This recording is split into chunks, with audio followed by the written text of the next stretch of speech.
បាទសូមជម្រាបសួរដល់ពុកម៉ែបងប្អូនដែលកំពុងតែតាមដានស្ដាប់នីតិប្រវត្តិសាស្ត្រនៅថ្ងៃនេះខ្ញុំបាទនឹងលើកយកនៅរឿងរ៉ាវប្រវត្តិសាស្ត្រមួយទៀតមកជម្រាបជូនដល់ពុកម៉ែបងប្អូនបាទនោះគឺរឿងរ៉ាវតាក់ទងទៅនឹងព្រះអង្គម្ចាស់មួយអង្គដែលត្រូវបានគេបណ្ដេញចេញពីរាជបល្ល័ង្កហើយព្រះអង្គក៏បានរត់ទៅពឹងខាងសៀមនិងយួនដើម្បីឲ្យជួយព្រះអង្គបាទដូច្នេះសូមពុកម៉ែបងប្អូនរីករាយស្ដាប់ជាមួយខ្ញុំបាទដូចតទៅ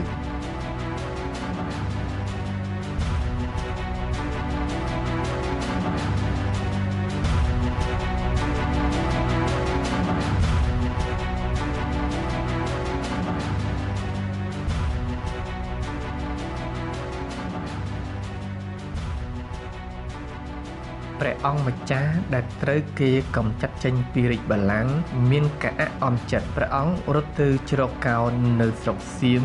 ឬនៅស្រុកយួនព្រះអង្គលើកទ័ពពីនគរនោះត្រឡប់មកច្បាំងដណ្ដើមរាជបល្ល័ង្កវិញដោយហេតុនេះនគរខ្មែរបានក្លាយទៅជាទីលានសម្រាប់ប្រទេសជិតខាងលើកទ័ពចូលមកធ្វើអន្តរាគមន៍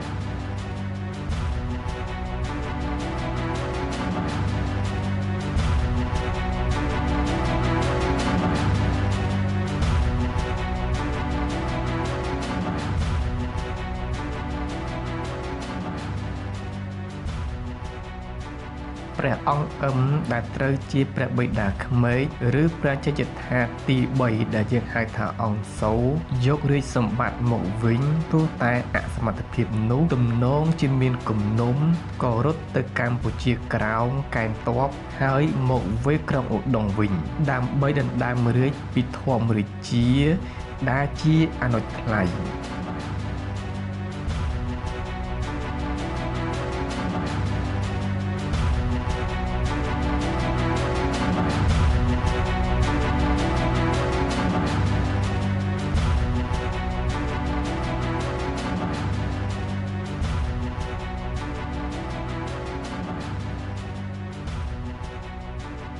ព្រះអង្គ